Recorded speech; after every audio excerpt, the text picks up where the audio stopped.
to meet? Oh my goodness, what a story, huh? He love, I need love. I was in my last rotation of nursing school, psychiatric nursing at a local hospital in Mobile, Alabama, and Carl was a security guard. And we'd gone to high school together, but we never really met in high school. And so a girlfriend of mine that I'd known since we were very young, we had been going to nursing school together, but her and Carl were very close. And so when she saw Carl, they were talking, and she offered him a ride home, and that's where we had our first date. And we've been together ever since that day. Literally together ever since that day. So how long have you guys been married? Um, 272 years. Lies and deceit. Anyway, we have been married since 1994. So that's 31 years. So how did you end up in Louisiana from Alabama? You want to answer that? Yeah, I was working for a floor covering company in Mobile, and they had been in business for, I don't know, 60 years, and the owner was getting ready to retire. So they actually sold the company to a company up here, and I was offered a position here. So what is the best thing about each of you to the other?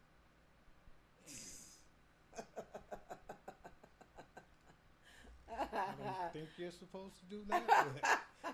But, Mm. for me, it's that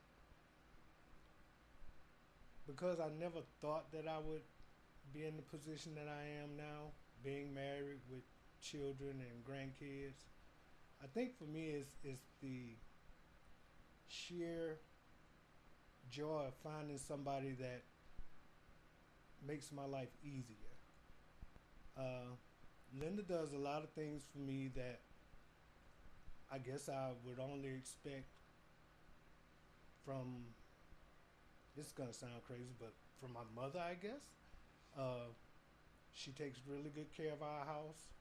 She's been a great mom to our children, and she's been a even better wife to me over the years. And I don't think that many men are as lucky as I am to find someone that perfect for them, so to speak, in their very first attempt. Because I know a lot of people who've been through several relationships that haven't lasted anywhere near as long as ours has, and hasn't been as productive and fulfilling. So I think for me, it's just her kindness and overall commitment to our relationship. He's brilliant. I am. He is just one of the smartest people I know. And the way that he handles the people in his life, his compassion, um, his diehard just love for family and for his friends. And he's no nonsense. I'm a little once upon a time, and he's very concrete. He's a very stable person. Um, and it grounds me. It keeps me, it makes me feel safe. And he's a great provider. He's always provided.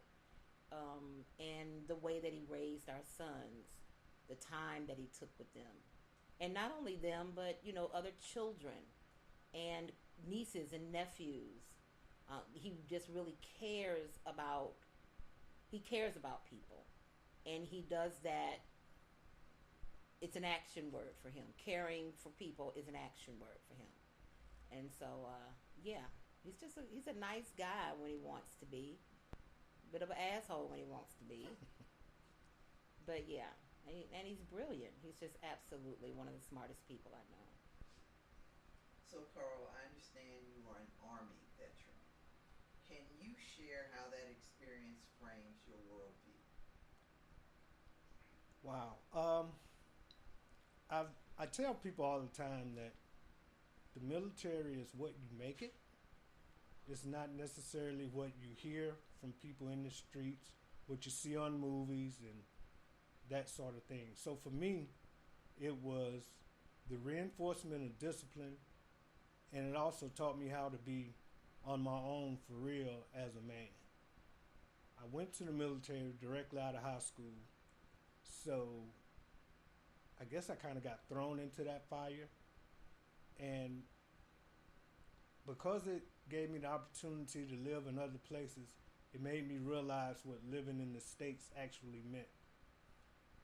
How that affects your everyday life, what the values that we say we have, and what the values that we actually practice are looked at and thought of in different cultures and different countries. So it's kind of given me a more independent way of thinking about things here at home, and I'm grateful for it, and I'm glad that I did it. I don't have any regrets about it, but like I said, it's mostly about what you make of it. There's so many opportunities that you have, and it's really easy to go either way, good or bad. So it was a great experience, and I'm very thankful for it. So, Linda, I understand you were a military baby. How did that impact your growing up and your worldview? Wow. It had a profound um, effect on how I viewed individual people.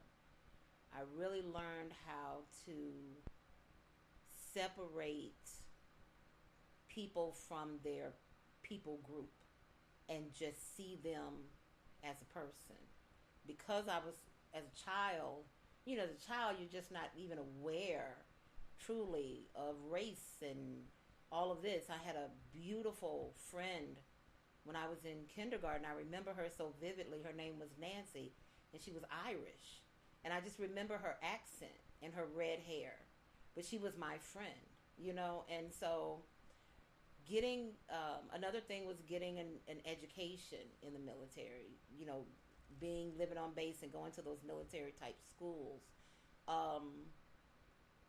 It really advanced my understanding for when I came home and came back to Mobile to regular public schools. I could tell the level of training that we received was just, a cut above. And so it gave me a lot of confidence in who I was as a student, who I was as a person, and the confidence to know that I could stand toe to toe with anybody. My dad was a Vietnam veteran, and so he was very deliberate in the way he handled us as children. So we had to be up at a certain time. We had to do certain things. Of course, me being the baby, I got away with a lot of stuff. But I still remember that, and traveling and living in other countries. Like I said, allowed for me to see people outside of just being white or black or whatever. You just people. And so how you deal with me is how I'm going to respond to you, and vice versa. So, yeah. So, Karl, I understand you come from an extremely close-knit family. Can you talk a little bit about your family and your growing up? So, I guess close knit is a good way to describe it. But what I can say is it is large. I grew up in rural Alabama, a place called Yantley. I don't think it shows on the map anymore, but it's up near Livingston, Alabama, current day Livingston, Alabama. And I grew up on my grandparents' farm.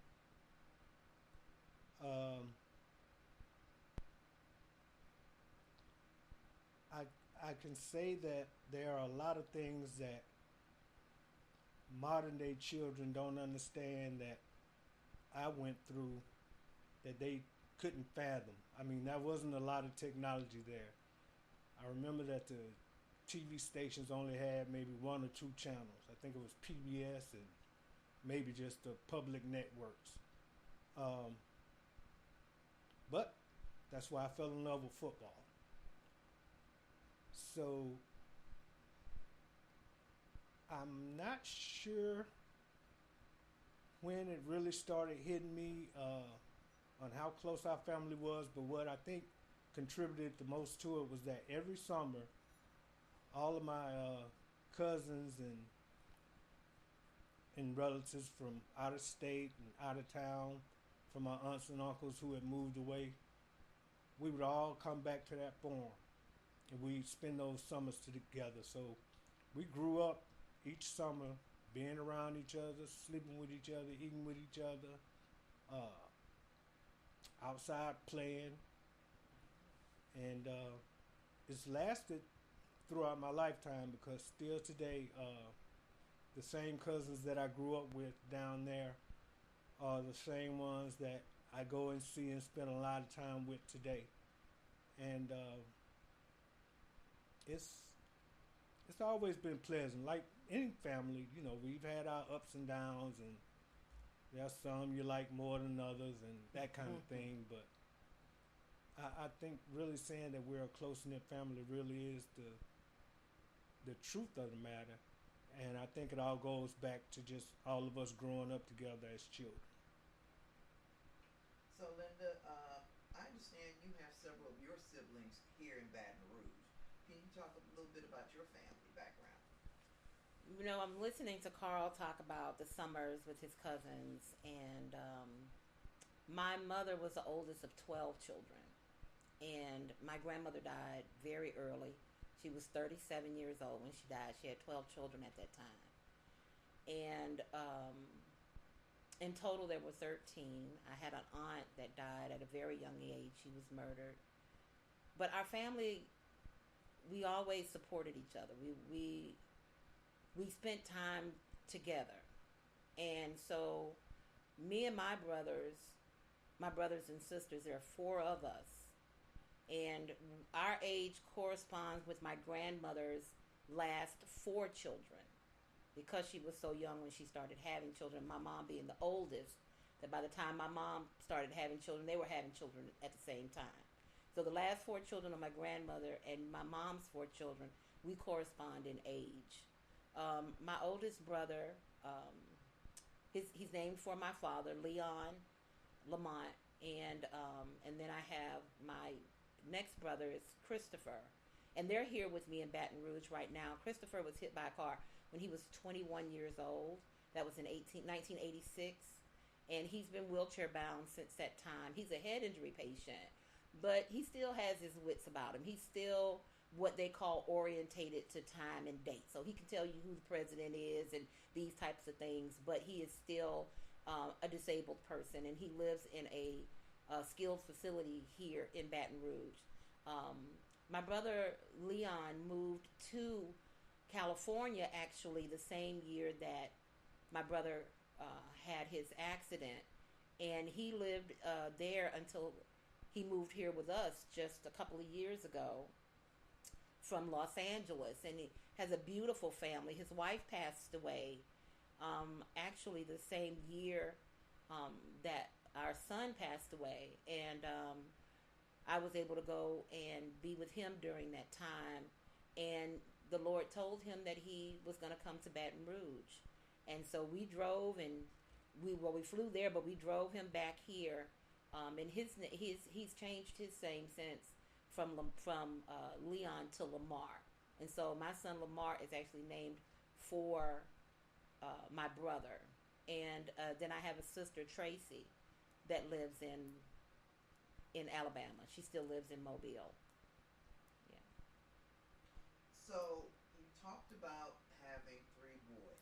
Talk a little bit about what it was like to have a house full of boys, but you also got daughters that you've acquired through marriage and parenting. So what is it like to have first the boys and now these girls? I'm sure any boy mom will tell you that boys are so easy. For me, they were. I was a bit of a tomboy myself. Loved to, a younger person, I ran track, I played basketball, I played volleyball, I played tennis, I cheered. There was a lot. I was a very active person. And so having boys, and having them at the time that I did have them, my first son I had at 17, I graduated from high school 6 days after giving birth to him. And then Lamar, my middle son, Michael is our oldest. Lamar, our middle son, was born some 18 months later. I was actually in college at that time. And then Karl came when I was 21. And so they're closer together, and they were just, I would tell everyone they were good people. You think about how they're mischievous, how boys are, and I think that God allowed me to have boys because I could understand kind of like their need to be thuggish and ruggish. You know what I mean? Their need to be outside getting dirty and not trying to keep them clean and, letting them eat a bug or two. Those types of things I really could kind of just, they'd be running in the house and I'd stick my leg out and trip them up. Just things like that, just rugged, just rough with them. And it matched my personality and my parenting skill so much for them. Yeah, it was just wonderful.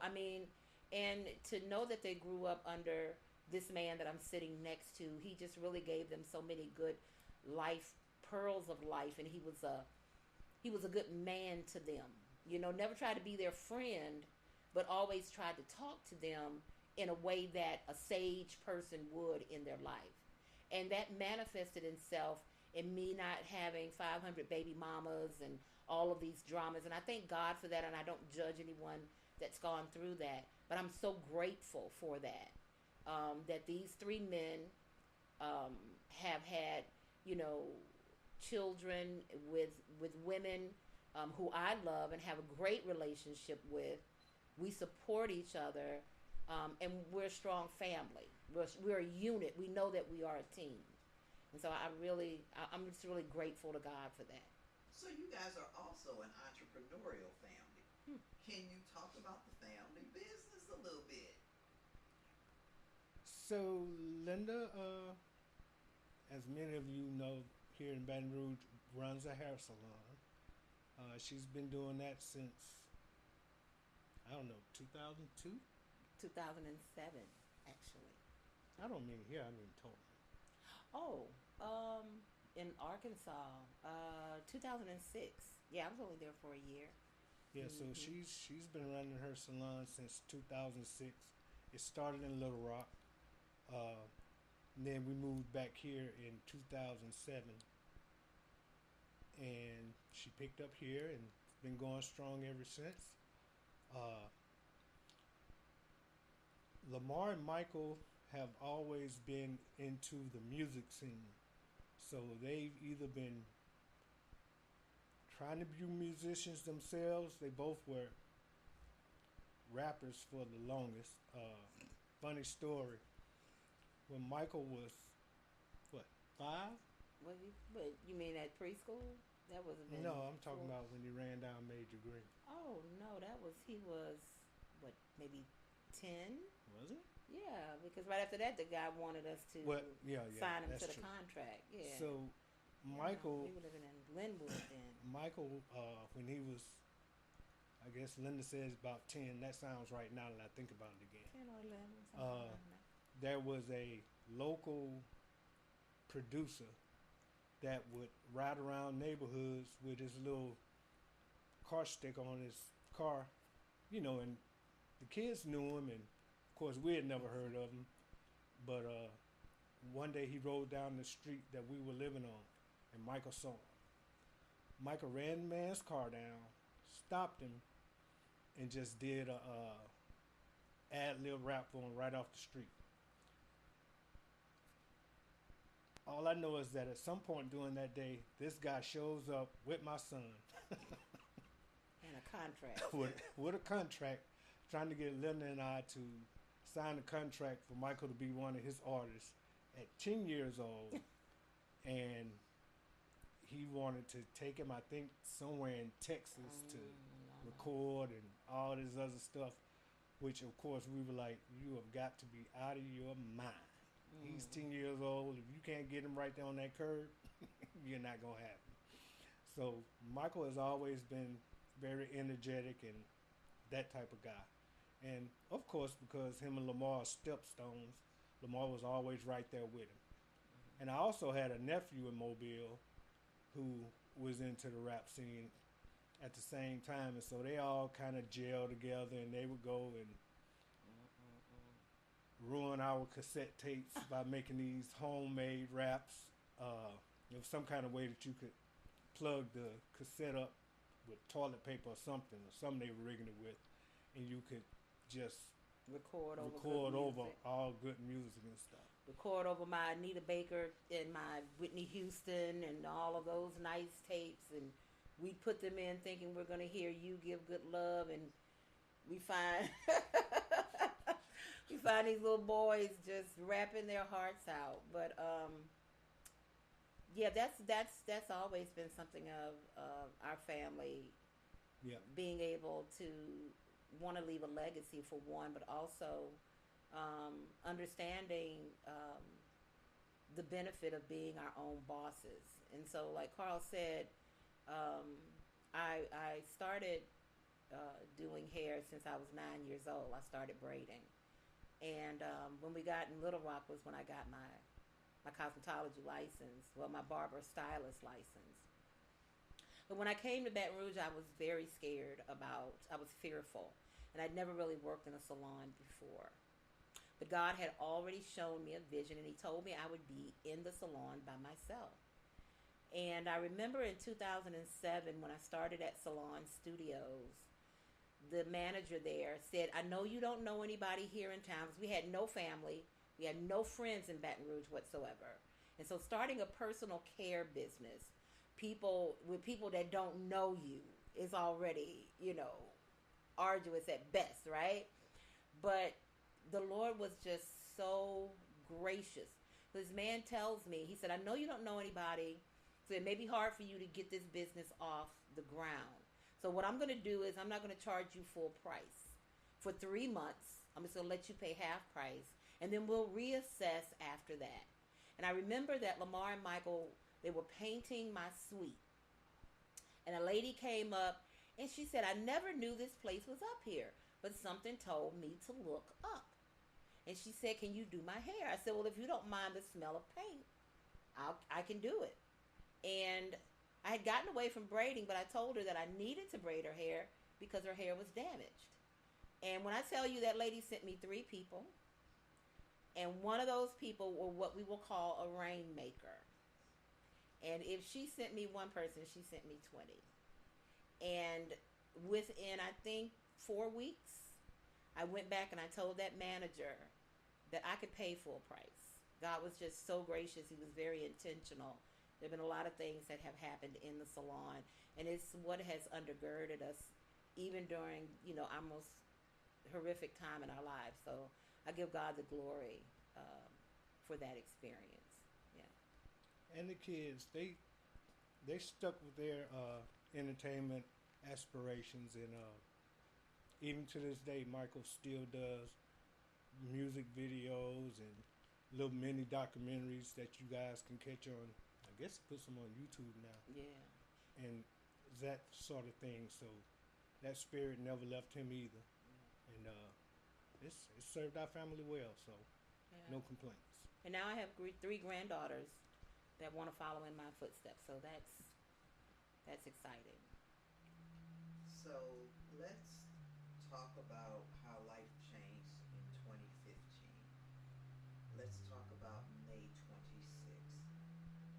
What happened on that day, and what happened after that day? So that morning, I was in the bed. I had to get up, get ready to go to the salon. But I needed to go and pick my mother up. And she was a dialysis patient at that time. And Lamar came into the room. He was just beaming. And he said, Mom, I'm going to go pick up Mooney. That's what they call their grandmother, Mooney. I'm going to go pick her up from the dialysis for you, so you can get a couple of extra minutes of sleep. And I was like, okay, no problem. And he went to pick her up. And I remember, because this dialysis place was just like really right around the corner, literally, it was taking too long. I don't know. I really can't remember, but I remember that Reverend Anderson came to pick me up to bring me to the salon. We were working together at the salon at that time, and I want to say I was in the car when I got the phone call that said that Lamar had been arrested. It wasn't really anything to worry about. It seemed pretty minor.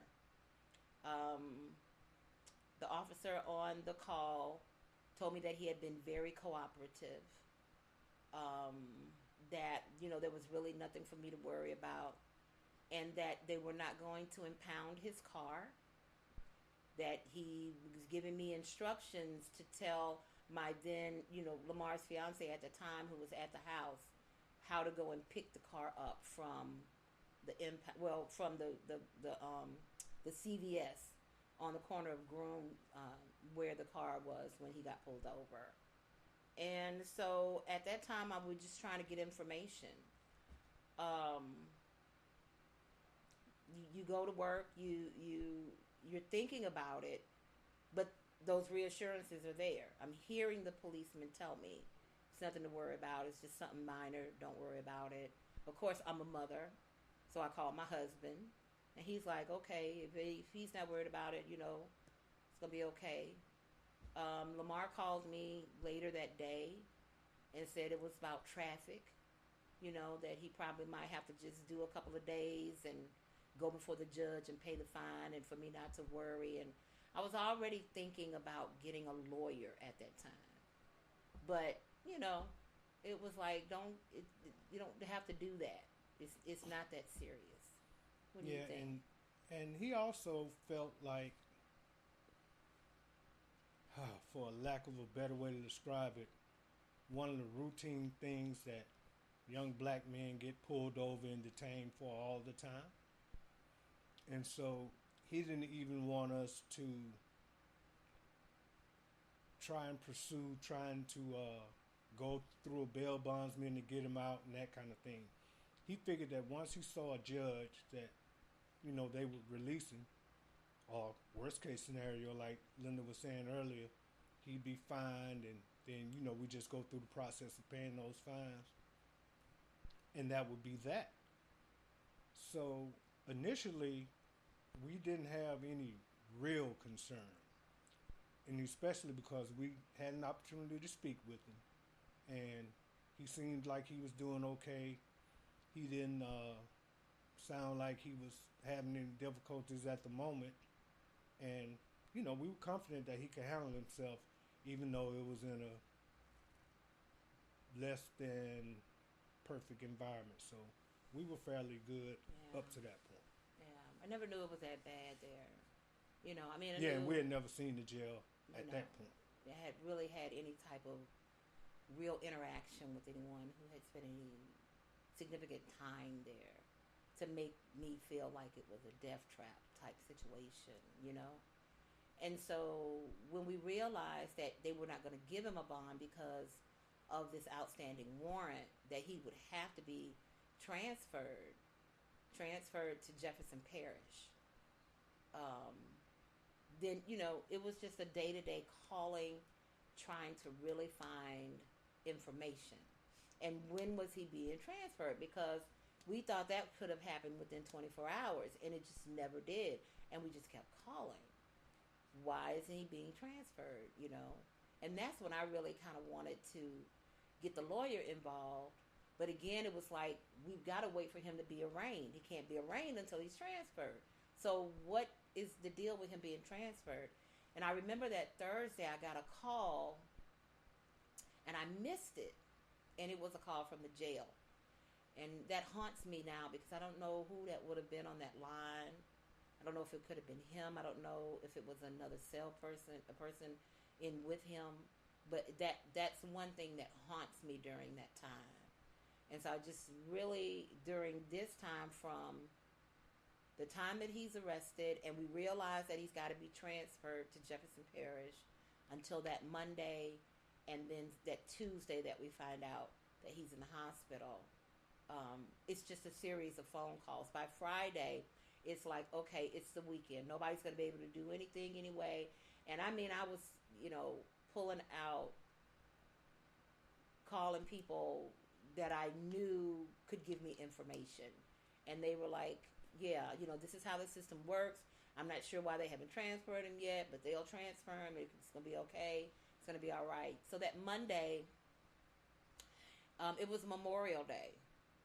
I just realized that now. It's Memorial. It was Memorial Day, and so things were closed and shut down. So we had gone to New Orleans because we figured surely he's going to be transported on that Monday. It'd been Tuesday, Wednesday, Thursday, Friday, Saturday, Sunday. Okay, Monday. Now he's got. I mean, come on. And no dice. He's not calling. They're not telling me. Well, he just can't be transported right now or whatever. And it was only Tuesday morning when I got up and I called. And I think by that time, and I could, just be in my own head, but it was something about the way I asked for him. They must have thought I was his lawyer or something, because they said he could not be transported because he had been in an accident. And that's when the dominoes kind of started falling for us. And all they could do was tell us that he had gone to Our Lady of the Lake. And that's when I called a client of mine. I knew she worked at the lake, and I knew she could at least tell us where he was. I didn't want her to break any of her rules or do anything that would jeopardize her job by giving out any privileged information. I just needed to know where in the hospital he was. And she said that he was in neuro ICU. And so when she said that, with my nursing background, I knew it had to be a very serious head type injury. And so we went immediately to the hospital. We just dropped everything and went to the hospital. And we went to ICU. And that's when we were turned away and said that we needed to get permission from Warden Grimes. And they gave me his number. And that's when he told us that Lamar had attempted to hang himself. He just said it just really bluntly, right? Then we standing right outside Our Lady of the Lake. And he's just like, yeah. And I'm like, oh my goodness. And then he flips. Now you give me this information, and then you flip on me and start calling him your prisoner. All of his language is, I have to protect my prisoner. I have to protect him. So you've got to come and you've got to prove to me who you are, and you make sure you bring this, document. And it's just like, who the hell are you? I mean, I'm just like, parents. What are you talking about now? Right? I can't go up and see my child until I come out and prove to you that I'm his mother, but you just told me what happened to him. You understand? I mean, it was surreal. So on the ride there, I called another one of my clients. and this is why I say God is so intentional.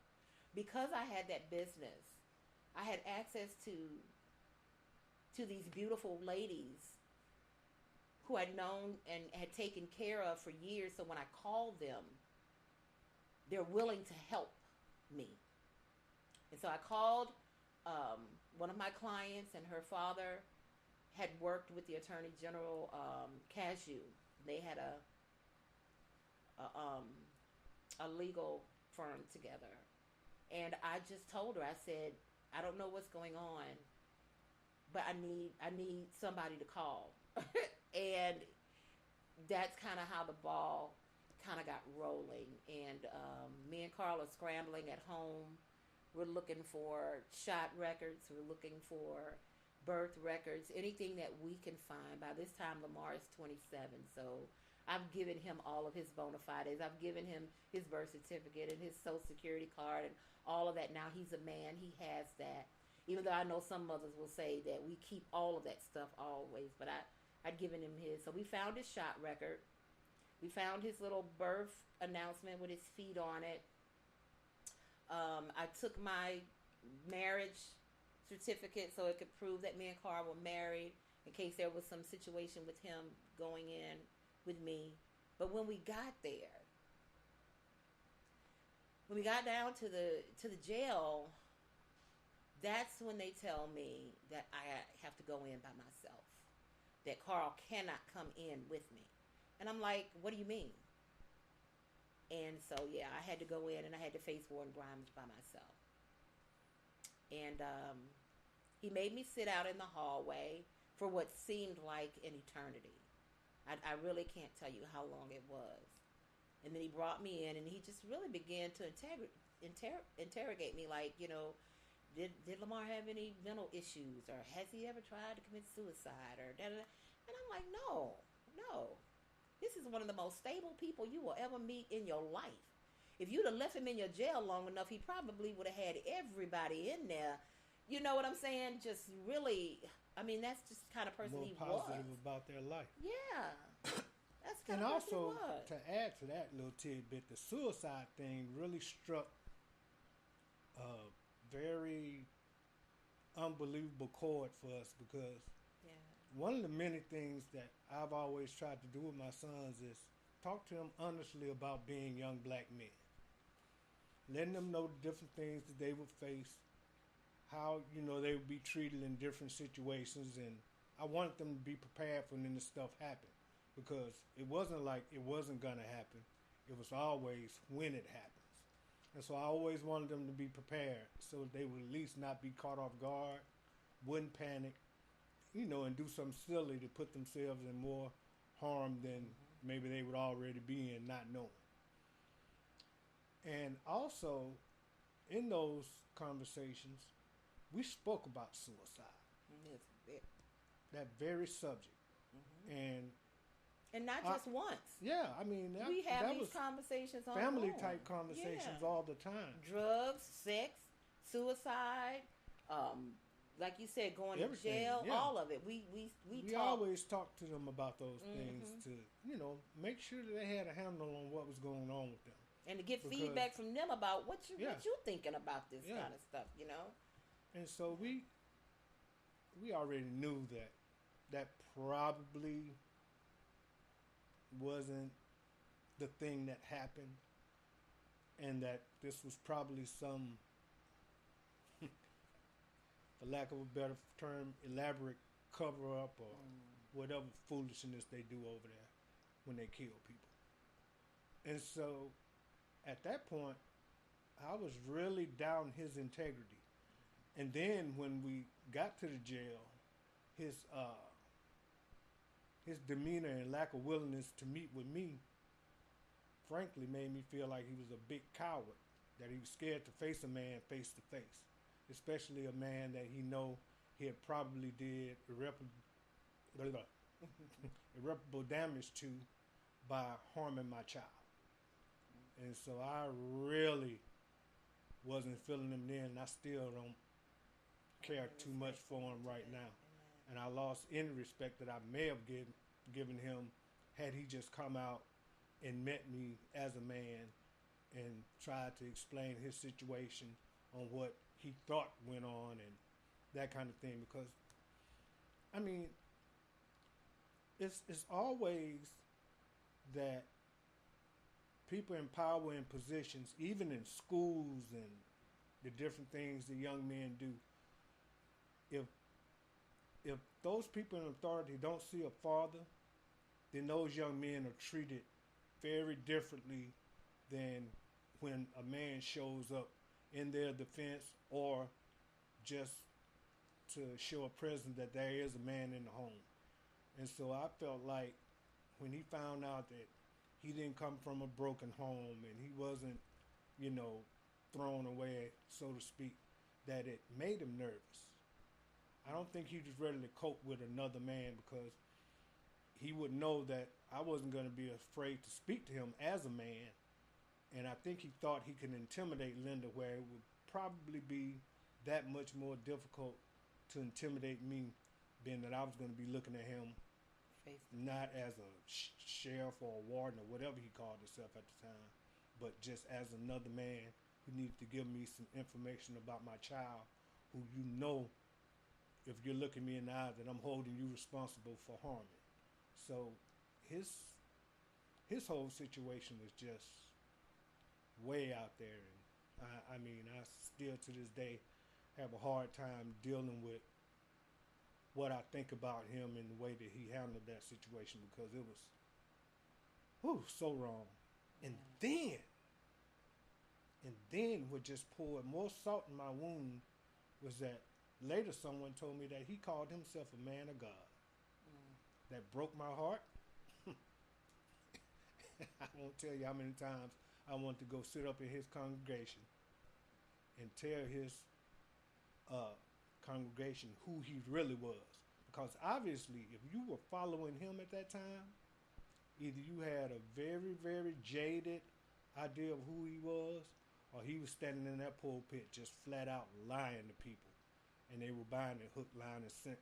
And I just really almost went to his church to let his people know that they were being led by a liar, by a coward, by a man that no way, by any standard, should be standing talking about he was a man of God. I just couldn't see it. And it really, really bothered me. What happened after you met with the warden? You mean when I met with him? What happened? Yeah. After I met with him, I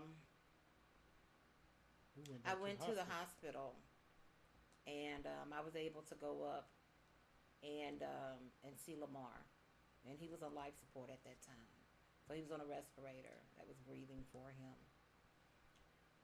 There was a guard there, and he was shackled at the ankle to the bed. Yeah. Wrist too. Yeah. And so that was extremely hard to see, knowing that he had just gotten, pulled over for a traffic ticket, and this outstanding warrant was nothing more than a check writing warrant. And so I was just so, I was in shock. I know I was in shock. There was a lot of hope because he was on life support, and so he was, still alive. But yeah, there was a lot of, there was just horror. I really don't know how I made it through that time. I really don't. In the days after that, we got a call from the gentleman, from the officer that arrested him, to call and check on him and see how he was doing. And when we told him about it, he literally fell apart. I mean, he was inconsolable. He wanted to come and see Lamar at the hospital, and he did. And again, it was more me and Karl consoling him, because by that time, we had fought so hard to get Karl and our other sons to be able to come up and see Lamar. Yeah, because and they were holding fast that they were not going to let anybody else come in. Yeah, at first they weren't going to even let me see him at the hospital after all that mess down at the jail. And it took, 48 hours? It took almost a week, I want to say, before they would even let his brothers and his father, Karl, come in. It was crazy, and we'd gotten a lawyer at this time, and another lawyer to look into what was the hold, and then we just heard that all the charges were dropped, everything was dropped, and that we could go in and see him. And one of the things that would stick out, I don't know if you remember, was in that last day, we were going back and forth with the warden. I guess it was paperwork, telephone call, or whatever. But the guard that was guarding Lamar was so angry about how they were treating us. He wanted, but he couldn't because he hadn't gotten the call. And there we were, Karl with me, and we were being gracious, and he was just totally pissed off because he felt like we were being so they were disrespecting us so much throughout this process. And again, that's when I say the police officer that arrested Lamar came to the hospital. He was inconsolable. I mean, we literally had to hold him up. He was crying so hard. And then he asked if he could call his pastor to pray with Lamar, and we allowed him to do that. So during that time, it was just a time of family coming, friends from New Orleans coming to see Lamar, and it was just amazing to see these big grown men and how emotional they were, and talking about what Lamar had done for them in their lives, and how he had talked them out of doing some things that they could be sorry for. We had a prayer vigil down in the chapel, And then, of course, the doctors came to us and let us know that his brain had begun to herniate, and at that point, you know, he was pretty much gone, and we had to make the decision whether or not to let him go or to let him hang on until in that state. That state, yeah. And we knew that's not what he would have wanted. We knew that his brothers would have taken care of him for the rest of their lives. That they would have given up everything just to keep his body there. And that's not who he was. That's not who he was. He was an organ donor. And we also took into consideration that was his choice, because he never talked with us about that. And we didn't find that out. We didn't find that out until he had passed. And and there was a 9-year-old boy that needed a heart.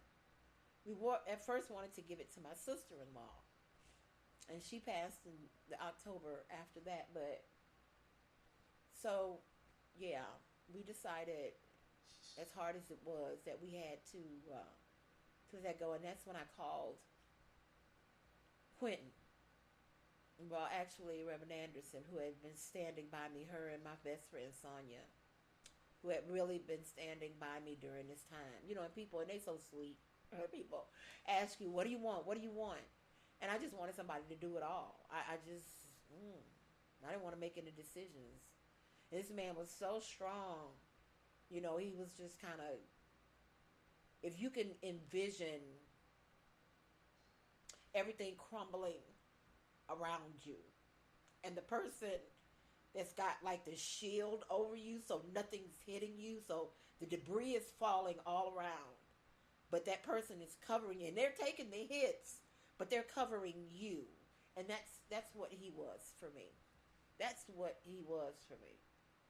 If I had to illustrate it out, that's what it felt like for me. And so yeah, once I got in contact with Quentin Anderson, and the fight began, and I will always be grateful, because what you did was you brought so much clarity about what we could do. And that brought so much peace. It was like being in a black hole and I could see a pin light just breaking through. And so when we were able to start that Facebook page, when we were able to start that change.org petition, when we were able to do that march, and we were able to scream for the injustice, it was everything. It was absolutely everything. And we knew that we had to fight. We just couldn't let it go like that. We couldn't let it go like that. And God had given us so much favor. The people that he had brought into our lives. The way we were able to retain the Claiborne law firm. For them to come in and represent us. And we met with David Utter, and we met with Will Claiborne. And I remember them asking me and Carl, what does a win look like? And we were like, resurrection, right? Outside of resurrection, there's really nothing you can do. But how can we now move forward so that others don't have to go through what we've gone through? And it's just been such a journey. But when I look back on all of the people, all of the, oh my God, and the families that have been affected and have given themselves over to this, it's been truly, truly amazing. It really has. About year 7 was when I felt like I could breathe. Just to go back, when all that was happening, and ironically, I finally did get a chance to speak with so-called Warden Grimes. I can't even. That conversation was just an absolute waste of time and energy, the whole 9 yards, because I'm fairly good at sizing people up, and one of the great traits that my grandfather gave me was if you listen to a person that you're first meeting, don't say a whole lot, and they will tell you everything that you need to know about them. So I saw his character and his heart, integrity, the whole thing within the first 5 minutes of meeting him. And what he didn't understand was is that it had already happened. For me, I was already in that dead zone. I'm not a vengeful person, but you're talking about my son. So all I wanted was for him to come clean and give me the information of what happened and what you were going to do next to, ensure that it doesn't happen again. Thinking that that was something that he cared about also. Boy, was I wrong. So that conversation that we had it was worthless. It was nothing. He said some of the dumbest stuff I've ever heard a grown man say in my life. And he's the worst liar I ever met in my life. I mean, children tell better lies than the ones he was trying to tell. And it just showed me that this was routine for them. This wasn't something that, was a one-off or something that was taken seriously. It was routine SOP on how that jail runs and what we do after these things happen. They don't care about the family. They don't care about the victim. They don't care about what society thinks about it. They don't care about what the community thinks about it. They don't care about what their own employees think about it. They just line them up and dictate the lie that they tell, and they all fall in and follow suit. And it's just so crazy that had he realized that the only thing he ever had to do was tell me the truth, he'd have never heard anything else from this family again. We wouldn't have filed lawsuits that we filed. Probably, and I don't know because of the way that it went, but probably wouldn't have got as involved in prison reform as our family is now, had he just sat there and told the truth. Because that's all we were seeking. We knew we couldn't get our son back. We wasn't in it for any kind of monetary thing. And we just wanted them to do an honest assessment of what happened, take accountability, and then make sure that it didn't happen to anybody else. And also at the time, we had no idea that Lamar was number, 40-something at that point. We didn't know that 40 other people who had been in there had passed previously. I honestly thought that he may have been one or, maybe 3 or 4 at the most over the history of that jail. I had no idea how many people had found that same fate. And he had an opportunity to, at least keep us from taking any further steps than we had by simply telling the truth. But because he was a coward and a liar, he couldn't do it. And the opportunity was right there in his face. And once again, it just shows me what type of person he is, what type of person they had running that facility, and what that whole organization as a whole was. The oddest thing he said to me was that I flat out asked him, I said, so what kind of investigation is being done? He said, well, we investigated and we found that nothing was out of order. And I asked him, who did the investigation? He said, well, we did. And I said, so you telling me that you investigated yourself and somehow didn't find anything wrong with anything that y'all had done over that time? That's amazing, because I would tell on myself every time I ever did anything crazy and somebody asked me about it. So it just didn't make any sense. And once again, it just showed what they were all about, And it gave us the inspiration to say, you know what? These are some crooked ass people, and somebody needs to do something to make them take some kind of accountability for their actions and for what has happened in this situation. Because you don't want the uh, what's the word I'm looking for? You don't want the pain and suffering that we went through to happen to anybody else. Not if you are a actual whole person who actually cares about anything other than yourself. The only way you want anybody else to go through that pain is if you simply just don't care about people. And that's not what we are. That's not how we were raised, and that's not part of the culture that we raised our children in or that we represented at any point in our life, even today. Now, I mean, it would be very easy for me to hate that man right now, but I don't hate him. I feel sorry for him because he is such a false, fake person that I know that at some point he is going to go through something a lot worse than I have. And that's simply because of karma and because of the living God that we serve. And I'm going to try to leave him out of the rest of this. Karl, you and Linda took this extraordinarily horrific experience, and as you pointed out, you all took the lead. The East Baton Rouge Parish Prison Reform Coalition grew out of this difficult experience, and it has now been 10 years. This is the 10th anniversary. So many families have been added.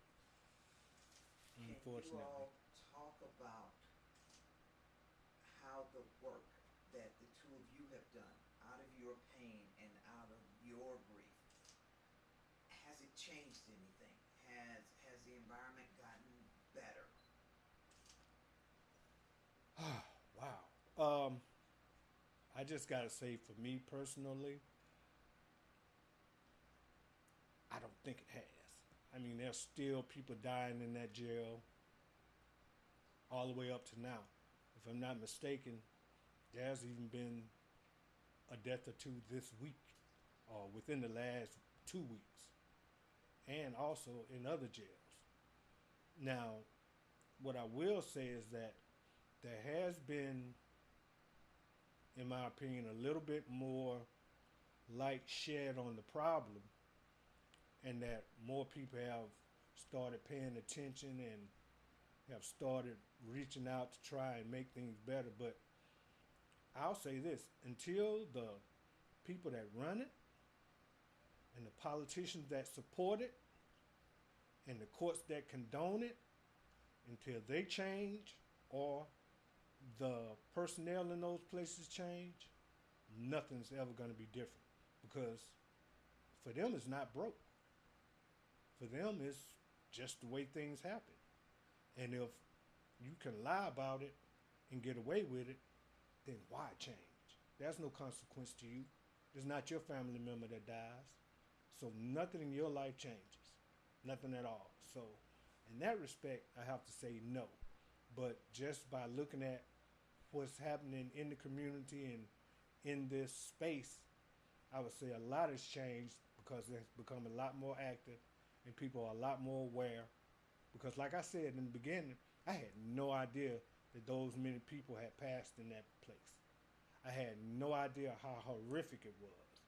I had no clue what went on there and had never thought about it. And had you told me about someone else's family member, I'm sure I would have had some sympathy and, compassion for that family. But I don't know if honestly I would have been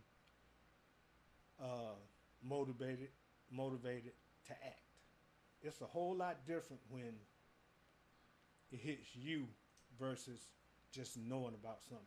And I think that's part of the problem too, is because the people that it hits, most of the time, they aren't as fortunate as Linda and I was to have the support system and the family and friends that we had and the access. that we had to, legal counsel and other types of things to where you could fight back a little bit. So I struggle with that still today, but I still understand that until we get rid of some of these people that are the internal parts that run this mess, then the biggest outcome and the one that we need and the one that people should be concerned about, it isn't going to happen anytime soon. It'll probably actually get worse because you feel emboldened when you can get away with murdering people. You feel emboldened when you come up with a system that actually works and flies in the face of our reality, and people just don't push back enough. And you can hold the community, you can hold the community down in their silence and not question what you do and the methods that you use to get to whatever is your end game. So I think in that respect we haven't went anywhere. But yeah, hopefully God's will is coming. Linda, you head up the family support group for the coalition.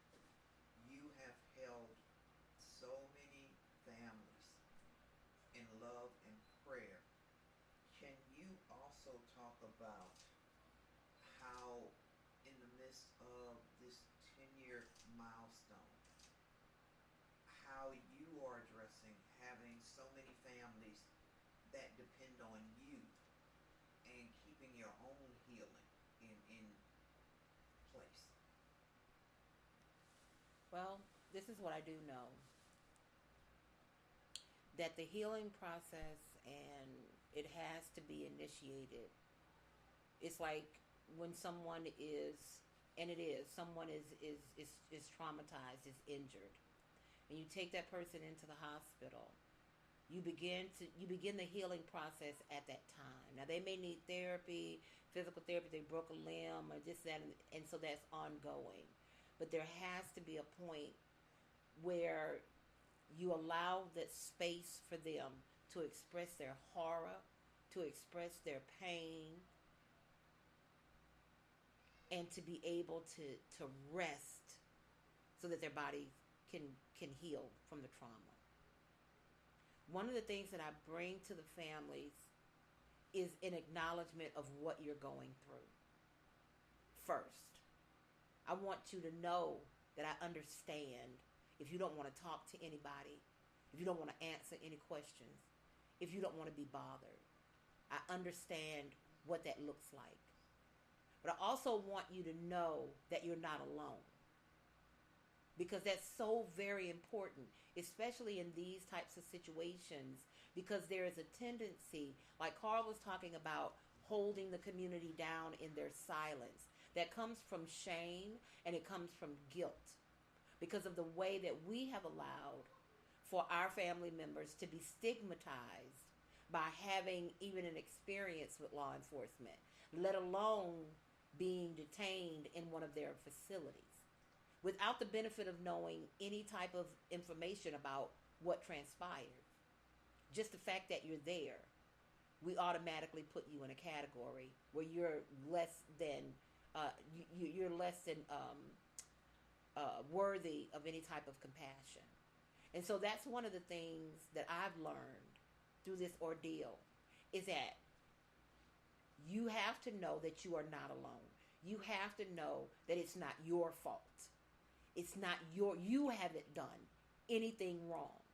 And so when you speak out in your pain, when you speak out in your grief, that do not allow others to push back on you and say, oh, well, they shouldn't have been there.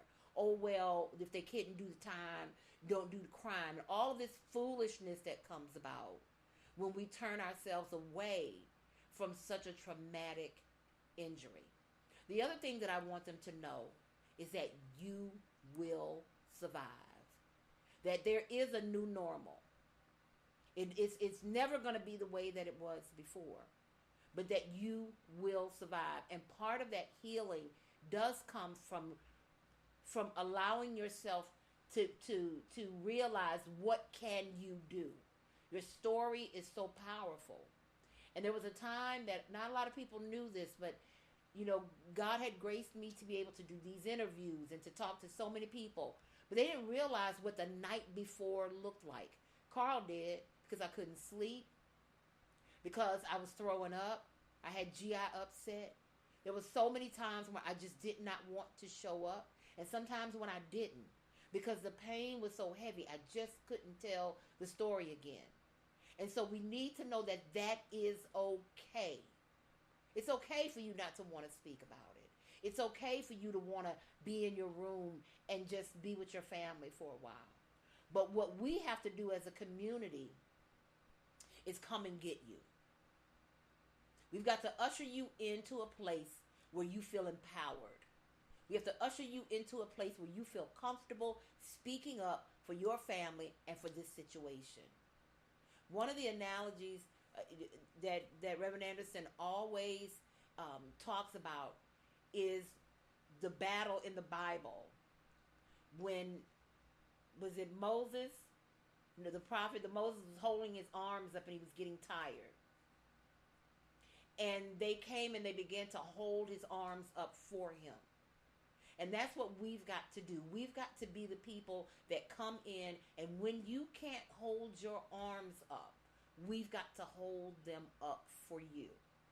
And so that's what family support means. But baked into that has to be, and I know this from experience, it has to be an opportunity to introduce you to healing, to introduce you to some therapy, to introduce you into some truth that can show you God's love, and the people around you are building you up. So I think as we go forward, and I've been telling people that at year 7, I began to feel like I could breathe. I was asked to speak at the University of Texas in Austin. And I was like, Lord, what do you want me to tell all these people in there? So they're experts in this and they're experts in that. What do you want me to tell them? And there was this one thing that he has ingrained in me throughout my journey, even here in Baton Rouge, was beauty for ashes. That he's a God that wants to give us beauty for ashes. And when I begin to look back on all the things that have transpired since Lamar's death, there has been some beautiful things to come out of the ashes. Beautiful things. There's been collaborations between organizations that never heard about jail deaths before. And now they're working in that vein. There have been memorials built for people who have lost their lives. And like my husband said, lights are being shined on that. And it's only going to get brighter. These people may think they're getting away with something, but they're not. Because just like he talked about karma, there is also a principle in the Bible talking about you reaping what you sow. And that has to be a part of it. And it's not a vengeful thing, because it's not us that's going to do it. It has to be revealed. The beauty for ashes. The court changing, where we're now in the courtroom assisting families every day. Reverend Anderson and Sister Ava are there. And every Tuesday, the family support, where they can go and they can find questions answered. None of that was going on before. None of that was going on before. The work that has been done by the Promise of Justice Initiative and other organizations that are heralding now and highlighting deaths in jails. And people are coming together all around the country to talk about sheriffs being held accountable for things like this. Wasn't happening before. So many beautiful, beautiful things that have happened and are going to continue to happen. And that's legacy. I mean, if we forget our history, then we're prone to repeat it. So it's not as though we look at it as an ending. Okay, well, we've done the lawsuit. Okay, well, we've done this and it's over with. Where does this fight go now? And how do we continue to be the part of it that we need to be able to continue to crack that egg open until there's a time, and we hold that hope that there is a time where when someone dies in that jail, that it is going to be a transparent process, It is going to be an investigation done by an independent entity that can go in and assess what's going on, and people even at the highest levels will be made to be accountable for the neglect and for the misappropriation of funds and anything that they have done in dereliction and neglect of their duties.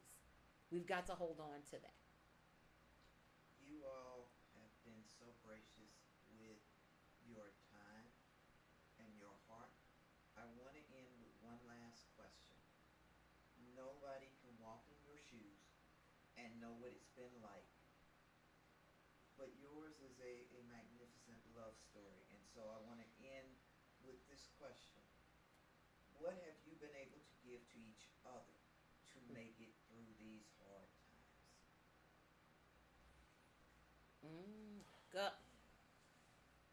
This, like I said, he's just the strength, the clarity. You know, when I want to get lost in my depression or lost in my feelings or feeling woe is me, his ability to literally shake me back and make me realize we're going to make it through this. We're going to be all right. This has happened, but we're going to be okay. And so his strength, more than anything, has been such a gift for me.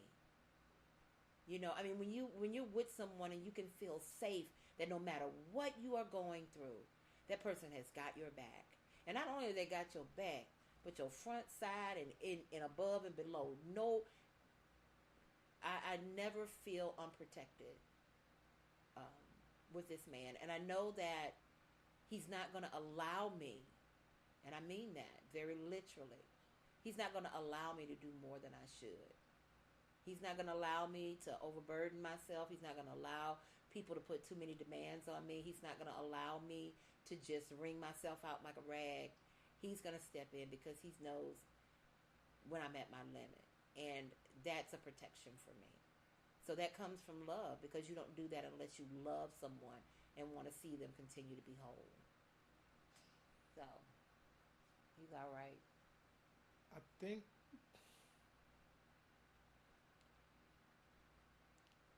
it's about love. It's about love. It's also about being honest with each other in the moments when we feel some kind of way about the situation. We both have our triggers. Um,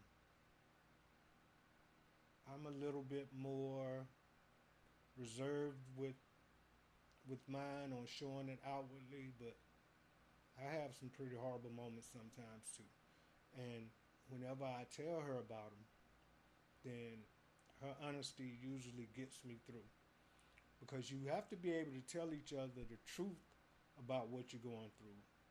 The truth about how this whole thing affects not only just her and I, but our family as a whole. And you have to be in the moment when those triggers are triggered. And you have to be in the moment so that you can support one another. And that's what we've always done. And it's a hard process most of the time, but when it's done in love or done with love, it makes it that much easier, and it's that much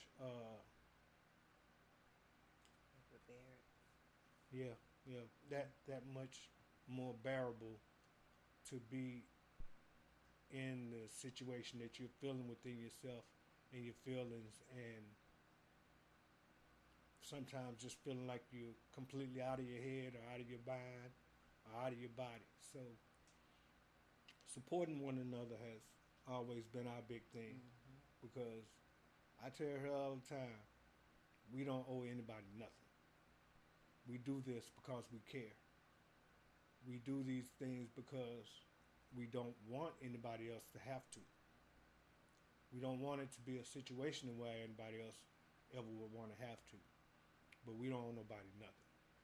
And so as long as we're honest with ourselves about that, then we can decide whether or not we want to retell the story and rethink about what our memories were during the situation and how it panned out, and the people that, quite frankly, undergirded us and supported us and helped us to become as whole as we can be at the moment.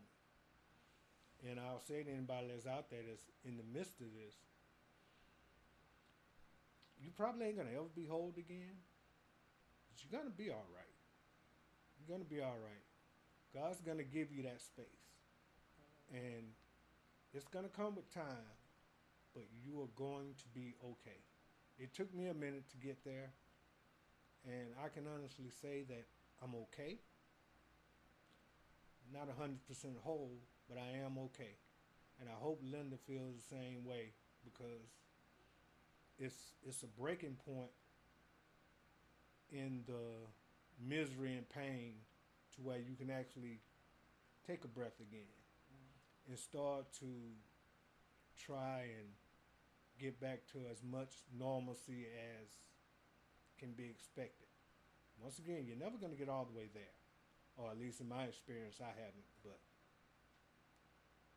continue to pray, continue to be honest with your family, and continue to fight whatever way it is that you fight, and you'll get to that breakthrough moment. The other thing I like about him is he lets me keep my grandchildren around me. And exactly how many is that? 11 and counting. Because we picked up a few along the way. But we wanted to make sure that we showed them that this is a part of our history. We're not going to run away from it. We're not going to hide it from them. We want them to know who their uncle, who their dad, who their brother, who this person was, and why we fight so hard. And not just for ourselves, but for others. Because we want them to grow up to be those type of people. People that do, and not just say. So, yeah. I need love, like water, like air. I need us, like the sun needs prayer. I can't let go, can't let this die.